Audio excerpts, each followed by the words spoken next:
of Riven mains and Yasuo mains alike, I am the Nightwing, Way of Life Esports, coming at you guys with another League of Legends video. So I was just chilling in my house. I went out of town. I was able to, get some good stuff for the channel.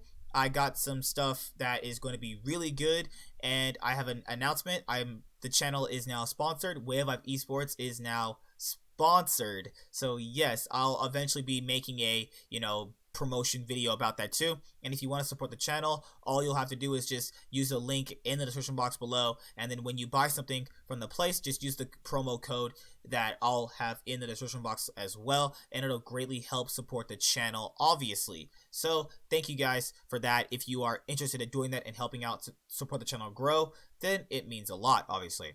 But last time we talked about Golden Guardians and Dignitas for their roster leaks / moves, and obviously you guys tend to like this, so I have just been having a really rough week. This is probably, I'm gonna say, the worst week of my life. So I know people have their criticisms and stuff like that, but I'm just not gonna hear that right now. Normally I would do something about it or say something, but I'm having a bad week, and I don't personally care right now. I just want to give you guys some content. So we're out here. Let's do the video, guys.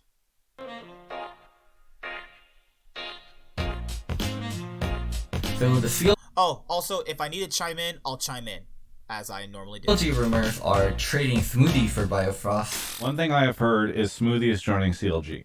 What? Power of Evil might leave? Smoothie going from TSM to CLG, and then that would mean that more or less so Biofrost goes back to TSM. You could not live with your own failure. What did it lead you? Back to me. Just that is the most epic thing if TSM edited that into one of their videos, if Biofrost made his return back to TSM. The reason why they got rid of him was because he wasn't really a vocal shot caller, and I think that moving away from TSM has allowed him to grow in a certain way that he could not have grown on TSM had he had been on TSM for the years that he had grew on CLG. So Smoothie obviously has not had the best time since he left Cloud9. He's actually bounced around a bunch of teams. He's been on TDK. If you guys remember who TDK are, Team Liquid. He was on Cloud9. He was on Echo Fox. He's been on TSM. Now he's going to go to CLG potentially? That's crazy. And Power of Evil might leave? I mean, Power of Evil does this a lot. He leaves a team where he doesn't have success with in that year. Unicorns of Love, he left. He went to Origin. He had moderate success with them. He left Origin. He went to Misfits, had moderate success with them. He left Misfits, went to Optic Gaming, had moderate success with Optic Gaming, and now went to CLG, is now having moderate success with them. You gotta see a trend here of who Power of Evil actually is. Great player. I like Power of Evil. I got a chance to talk to him at the LCS, but he does have a pattern of leaving teams and organizations where he obviously have not been successful on. So, I'm very cautious that this is more or less so the truth. I don't know who CLG would get for mid lane, because he was a reason why they were decently competitive, all this past year. So, yeah, interesting. So Power of Evil, his contract is up. And from what I have heard in the past, Power of Evil he personally likes to wait until late in the game to make himself available, because that allows him to have a great deal of strength in the negotiations, right? I don't think he's re-signed yet with CLG. He might, but I'm assuming that whenever free agency begins in a week, he will be talking to anybody looking for a mid laner and seeing what it is that he wants to do. And Irene might leave. I've also heard that Irene, who I think was only underneath a 1-year contract and was responsible for a lot of their success this year, according to folks behind the scenes, is considering leaving CLG. So that would be a blow to the team if Irene leaves, presumably. So interesting. I'm very surprised about the Biofrost trade rumor, because CLG seems to love Biofrost, and I felt like they doubled down on Biofrost, Stixay, and Wiggly is our core, and that's who we're going to build around. I'd have to imagine if that trade is happening, it's initiated from TSM's end. I'd imagine like Bjerg and Andy and Parth worked with Biofrost before. I know Parth and Biofrost are also really close, and I know Bjerg really liked Biofrost when they were working together, and they're reinitiating that and like asking for the trade with Smoothie, which is also really weird because I love Smoothie and I think Smoothie is also a great support. But maybe some personal preference really influencing that deal, and CLG going like, why not? If TSM's gonna offer a Smoothie plus money, why not make that Biofrost trade? For the Power of Evil one, this one is not that surprising. Power of Evil is on a very high paying contract. When Power of Evil got signed to CLG, there was an Optic offer for him, there was the CLG offer, he also had European offers, there was a lot of people bidding for Power of Evil, so he ended up with an extremely high salary. And Power of Evil is also someone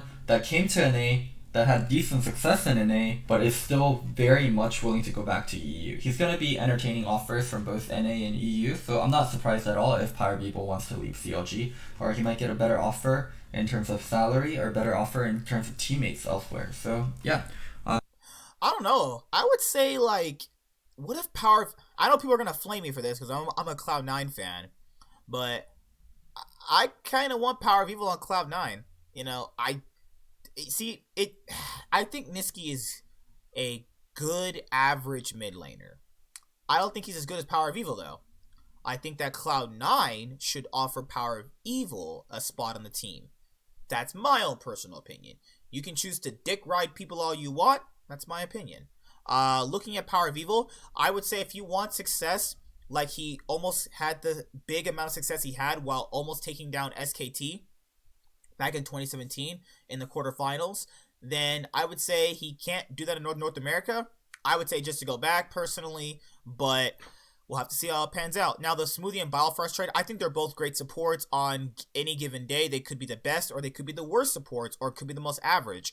But since TSM has worked with Biofrost before, you know, there's something that leaves a bad taste in my mouth when you go back to a team that you left before, because you left for a reason. Now, obviously people change, decisions change over the years, but, you know, once you move on past that part of your life, it's a good thing to move on, because this is what, like, breakups do, right? And I've recently broken up with my own girlfriend, is that sometimes I don't know, this is my first girlfriend I ever had, so this is definitely coming from the mouth of somebody who has no experience in this other than the exact first time, is that leaving something behind and then going back to it.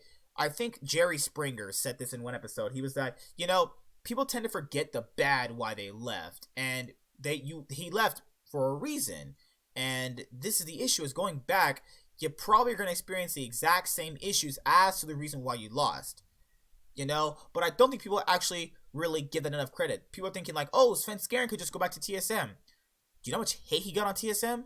You know what I mean? Like, people leave these teams for a reason. You don't want to go back for a reason. And going back is just even more worse on you and your mentality, because, man, you're thinking like, should I have ever left since these guys were successful without me? TSM has not been successful without Biofrost since, but you guys understand what I'm saying, right? So we'll have to see how it works, you know? I'm still trying to wrap my head around the Bifrost Smoothie thing. The Power of Evil thing seems to be very, very real. So Irene might leave. This one I have a little bit of an additional information on beyond what Travis has said. From what I know, Irene has personal reasons to want to go back to Korea. It's not that he hates CLG or he hates North America, but he has personal reasons to want to go back to Korea. And Irene played a huge part in CLG's success in summer. Players love playing under him. CLG as an org think he was a great coach. I think him and Weldon also got along very well. So yeah, CLG is going to very much want to keep Irene, but Irene might not want to stay, and they might have to look for another strategy coach. So what's the best case scenario for CLG? Alright, so fun fact, when I talked about going to the LCS during the CLG match and stuff like that, I got a chance to talk to that guy, and Weldon, I had a literal, I think, 10-minute conversation with Weldon. I'll actually show you guys my pictures from that day, because I actually got a chance to talk to these guys. You guys cannot see my private messages. Holy crap. But this is me on Facebook. I'm a very beautiful man. Don't look at me. Don't search me up. Obviously, there's me right there at the Cloud9 boys. People keep saying I'm a fake fan. Whatever the hell that is, you know. But yes, these are my photos. Let me go down and scroll down for you guys. All right, so man, yeah, so I also took a picture with Weldon before. You guys see me? I got a picture with Ovally May here. Oh my god, she is so pretty. Woo, that girl is just so beautiful, man. All right, so yeah, I've had a pretty good life so far. I got a chance to meet the Cloud9 owner. It's really these days bring back memories, man. Oh my goodness. Okay, so let me not get too crazy over this. Oh, Captain Flowers. This dude is buff and sexy, man. Oh my god. This dude's a rap god. All right, so I did get a chance to meet Weldon. This is a very, very smart man, and I can understand why, Irene was able to get along with him. I talked to Irene as well. He has such a great mind for the game, and you would never think about that as a player from as a guy who works on a CLG, right? But that is going to be a big blow to them. That is going to be a very, very big blow, and I can understand why people would want to keep it. And for people keep saying I never liked Sneaky. Literally got a picture with him. He knows who I am. Actually, he actually does. He's like, hey, aren't you that guy? Yeah, he knows who I am. I don't hate the guy for his personality. His gameplay kind of sucks recently, but this is how it is. Who's the sexiest dude around here? Man, Smoothie. That's my. Ooh, man, he's so hot. This dude's hot. What's funny though is that when Doublelift, people hate Doublelift and are so afraid of him because when he has his picture time, when it's Doublelift's turn, everybody is afraid of him. He's like, come on guys, who wants a picture next? I was like, hey, I'm gonna have to be last, bro, because my phone is not good and I need to take the picture properly. And then he understood, obviously, and it was just a pretty cool thing. Oh, I don't have the Doublelift picture up here. I'm pretty sure I do. No, I didn't upload it for some reason. It's weird, but yeah, it's okay. All right, no, enough of my own personal problems up here. CLG. I think the best case scenario for CLG is they can lock down Irene as their strategic coach again and get new Korean imports in both roles. I think Ruin just wasn't that spectacular as a solo laner or as a top laner, and they can find upgrades for Ruin. Ruin just looked so much better because he was better than Darshan and he wasn't eating up all the resource. I know a lot of people had Ruin very high up there. I think he was third in the All-Pro list, but I just wasn't very bought in on Ruin, and I think CLG can find a better import. And if Power of Evil leaves, they also have Irene staying, and they can just get 2 new Korean imports, and then keep the NA core of Stixay, Smoothie, Wiggly. I think that is like the best case CLG situation. Even if they end up with their best case situation, it's nothing too exciting. I think they'll be like a top 3, top 4 level team. It was quite surprising they lost to Dignitas or Clutch Gaming this year. So yeah, I think they're just going to be right around the cusp of top 3 again. So oh yeah, Ruin. It's hard to say if I was impressed by him. I think he was good. I think people vastly overrate him during the split because that's just what people do. It's just the thing to do nowadays is overrate people and then say they were good. I kind of want to see where I took that picture with Doublelift at. I took a picture with Doublelift. There he is. There you go. Yeah, I didn't upload it to my Facebook for some reason. I thought I did, honestly. He is just so cute, man. God, he's so pretty. Oh, yeah. So, it was a great day, obviously. And got a chance to Bjergsen's here. Man, Bjergsen's so hot, man. Oh, my goodness. These days bring tears to my eyes some days because I want to go back so hard. For those of you guys who don't know, when you get to shake hands with the LCS players, just listen.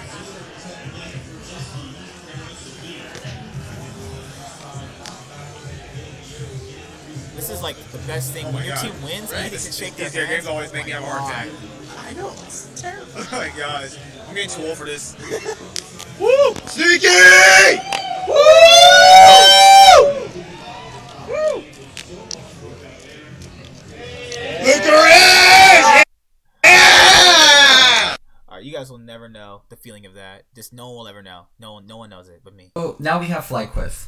The rumors around FlyQuest is Centauran, Pobelter, and Wildturtle staying. Okay, so FlyQuest, I've heard Santorin, Pobelter, Wildturtle still there. Should be a good core. I don't know what's going on in the top. And Travis actually revealed some salary rumors, which is kind of crazy. I'm surprised that salary rumors are being more and more normalized. I've heard Santorin's contract, I don't know if it got re-signed or what the deal is. Was he up for free agency? Well, regardless, I hear his new salary is at $500,000. And Wildturtle, I don't know if Wildturtle re-signed or if he just re-upped a contract or whatever, but I've heard Wildturtle clocks in at 700. So Centaurion's new salary is $500,000 a year. Turtle's new salary is $700,000 a year. Who's giving Wildturtle $700,000? You should take that money, and then you might as well just go outside and smoke crack, because that'll be a more useful tool than giving it to Wildturtle. You know what's better than giving Wildturtle $700,000? Why not just go to a strip club, throw it at strippers, get laid, and then that be a more worthwhile investment than giving it to Wildturtle? Santorin is $500,000. What does this world come to? And people say FlyQuest don't spend a lot of money. No, they're just... Year. Ay, ay, ay. And Ole also might join FlyQuest. I have heard that Ole will be leaving Golden Guardians, and FlyQuest is a potential place for him to land. What are my thoughts on this? I actually hate it. I hate everything about this. FlyQuest isn't really building their own brand as a team, but they're latching onto the known players they have, especially in Turtle. I can live with Centaurion getting paid $500K. I thought he was either the third or the fourth best jungler, but Turtle, $700K is beyond ridiculous. I can find you 2 Korean AD carries that are better than Turtle for $600K, and you just pay me the $100K and I'll make content for you that will get more viewer than Turtle content. I think salaries being this public is good for players overall and worse for teams, because salary and like negotiation is an information game, right? And the more information you have, the better it is. So back then, teams used to have all the information because all the owners and GMs and coaches talked with each other, and players barely had the information. But now there's more agents. Now player salary is becoming more and more known. Huni salary is public. Centaurion and Turtle, now their salary is public. So yeah, I think this is better for players, and they're getting screwed over a lot less. But what are you doing, FlyQuest? I love FlyQuest as a team. Actually, I don't love FlyQuest as a team. I love Nick Finn as a person, the FlyQuest. Yeah, FlyQuest just... Oh my god, man. Why? Why are you giving Wildturtle $700K? I would... Why? Jesus, holy... I would rather take a blindfold, put it around my head, walk outside in the oncoming traffic, and that'd be a worthwhile investment for $700K than giving it to him. I don't hate him. I think he's a good player. I've also met him as well. But gameplay-wise, people, gameplay-wise, you know, I can get you 2 Chinese ADCs that are better than him. I can give you 3 Korean ADCs that are at the bottom of LCK that are better than Wildturtle. Song Yoon, the guy who just retired, is really good, better than Wildturtle. SMLZ, literally incredible. Who else? Well, he's Chinese, but you guys know what I'm saying. Who else was there I have? Deft. Literally give Deft a contract. $700K will get Deft over here. Not on FlyQuest, but you know. What else Korean ADC am I thinking about? The Sandbox's ADC. Whatever his name was. That guy. Sandbox's ADC who played with Joker. That guy is really good. You know what I mean? Like, they're just wasting money. Like, if you want to be a 6th place org, waste money on players that are washed up, GM, I know he's doing a lot of the moves. I just don't really understand this. What are you doing, Nick? What's going on? What's the best case scenario for this team? I really don't know. I brought on Nick Fan a long time ago to talk about FlyQuest on Listen Local. I'm going to try to bring him back and get an explanation for all this. If these rumors are true, FlyQuest is just grossly overpaying for all these NA players. They haven't really built the brand as a team outside of Snickers, and the views on their content in YouTube is shockingly low other than few content. So yeah, I'm really worried for this team. I think they don't have competitive success. They're a low tier team that's trying to struggle to find their own footing in the ecosystem. So what to say, nothing positive. I love you, Nick, but yeah, something has to change about FlyQuest. I hope you guys enjoyed this. I mean, this is FlyQuest. FlyQuest is a team that does well when everybody else is struggling to find out their identity and split. I'm going to give you really good examples of this. Just hear me out. Hear me clearly out, and I'll perfectly explain FlyQuest. They're a team that comes into the league, then other rosters around them rebuild, so when the split first starts, they look really good by comparison because everybody else is struggling with synergy. Next split, once all those better teams that have better players have the better synergy, they beat FlyQuest. I'll give you examples. 2017, when they actually entered the LCS, they have this big miracle run. You know, where them and Cloud9 are the top teams, and right when Cloud9 beats them in that best of 3, what happens to them? Dip. What happens next split? They're not even competitive. They don't make Worlds. Dip. What happens the following year? Same thing. Pretty good split, but when the better players come along, the next split, dip. This year, 4th place in spring. What happened the next split? Dip. That's their trend.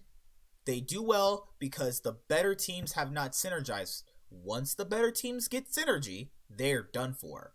I mean, I don't know what's the reason of they're just a dumpster fire, man. God, I hate them so much. It just burns my soul talking about them and how their decisions are bad. Actually, I'm subscribed to their YouTube channel because I stay subscribed to, you know, the LOL YouTube channels for League of Legends content. And now I gotta make more, oh my lord, I had to make more Yu-Gi-Oh content after this, but FlyQuest. It's just, like, I understand, not everybody can be competitive. I understand that, but, you know, they don't have a series. The vlog series is what they have for, like, the LCS. You know how, like, Cloud9 has On Cloud9, TSM Legends, Team Liquid is the Liquid series, you know. They have their little vlogs that do that. But, I mean, I just don't think people like them. I think that people just don't overall think they're good. Like, if you even go to their shop, it's whack. Like, you go to the FlyQuest shop, it's whack. FlyQuest LOL shop. It's so whack here. Like, it's literally the wackest thing I think I've ever seen in terms of, like, LCS merchandise. Look at this whack shit. Look at this. Look at this whack shit right here. What is this? Oh, she's hot. Damn, she's hot too. But, man, look at that ass, bro. I mean, back to the content. Look at this. Look at this. Look at this. This is horrible. What is this? What is this? I'm the Nightwing, and Way of Life Esports is signing out. I'll see you guys later. Bye. Have a good day. You guys are awesome. Peace. Hi there, guys. Be sure to like and subscribe to the channel for more stuff. Yeah, thank you.